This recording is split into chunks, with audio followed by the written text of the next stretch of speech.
இயற்கையோட ஒரு வேலைக்குழு நண்பர்கள் அனைவருக்கும் இனிய மாலை வணக்கம். இது வரைக்கும் நம்மளோட ப்ரீவியஸ் வீடியோவில் வந்து மீன் அமிலம் எப்படி செய்யறது பற்றியும் அதை செய்யும்போது செய்யக்கூடாத தவறுகள் பற்றியும் பார்த்துருந்தோம். ஸோ இப்போ ப்ராப்பரான முறையில் மண்பாண்டத்தை வச்சு கடல் மீன்களை வச்சு எப்படி செய்யறது அப்படின்றத பாருங்க.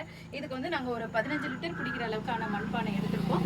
5 கிலோ கடல் மீன் வச்சுருக்கோம், 5 கிலோ நாட்டு சர்க்கரை வச்சுருக்கோம், கூடுதலாக வந்து கொஞ்சம் வாழைப்பழம் வச்சுருக்கோம். இது வந்து நல்லா அழுகுன வாழைப்பழமாக இருந்தால் இன்னும் நமக்கு வந்து மீன் அமிலம் நல்லா வரும். வாங்க எப்படி செய்யறதுன்ற மெஷர்மெண்ட்டை பார்க்கலாம். ஸோ ஃபஸ்ட்டு வந்து 1 கிலோ நாட்டு சர்க்கரையை கொட்டிடுறோம்.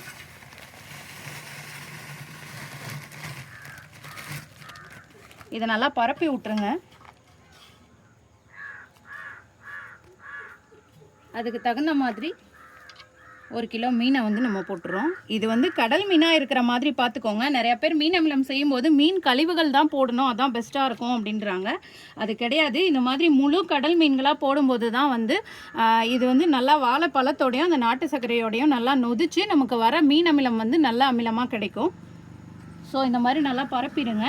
பரப்பிட்டு வாழைப்பழம் இதை நீங்கள் அப்படியே பிசைஞ்சும் போட்டுக்கலாம், அப்படியேவும் போடலாம். இதை ஒரு லேயர் மாதிரி இப்படி போட்டுருங்க. ஸோ தெரியுது இல்லையா? அப்புறம் நெக்ஸ்ட்டு லேயர் இன்னொரு 1 கிலோ நாட்டு சர்க்கரையை போட்டுரும்.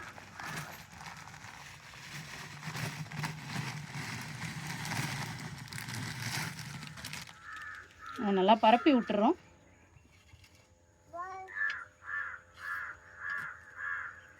அதே அளவுக்கான 1 கிலோ மீனை நம்ம போடுறோம்.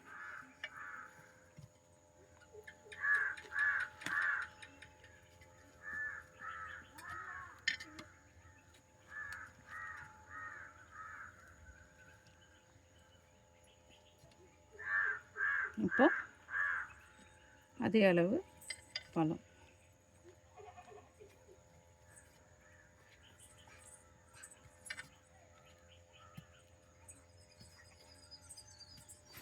ஸோ இது ஒரு லேயராக ஃபார்ம் பண்ணிட்டோம். அடுத்த லேயர் நாட்டு சர்க்கரை.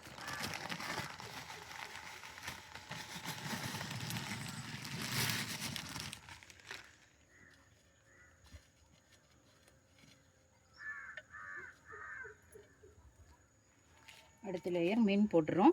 இது வந்து 15 லிட்டர் பிடிக்கிற பானை அப்படின்னா 5 கிலோ மீன், 5 கிலோ நாட்டு சர்க்கரை, அதாவது ஒரு 10 கிலோ மட்டும் பிடிக்கிற மாதிரி இருக்கணும்.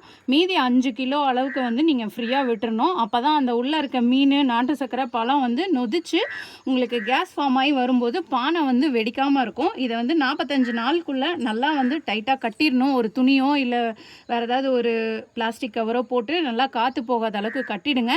அப்பப்போ ஒரு வாரத்துக்கு ஒருக்கா ஒரு குச்சி வச்சியோ இல்லை வந்து வேறு ஏதாவது கம்பி வச்சோ நல்லா கிளறி விடணும். அப்போ தான் இது வந்து நல்லா கலந்து அந்த மீன் அமிலம் கலவை நமக்கு ஃபைனலாக கிடைக்கும்போது நல்ல சக்தி உள்ளதாக கிடைக்கும்.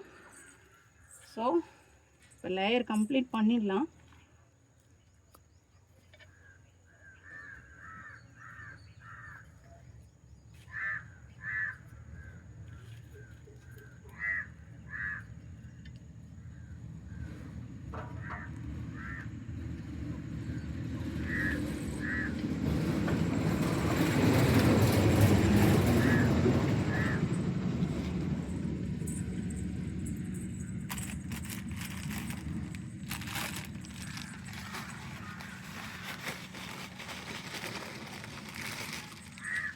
நமக்கு லேயர் வந்து கம்ப்ளீட் பண்ணிட்டோம்.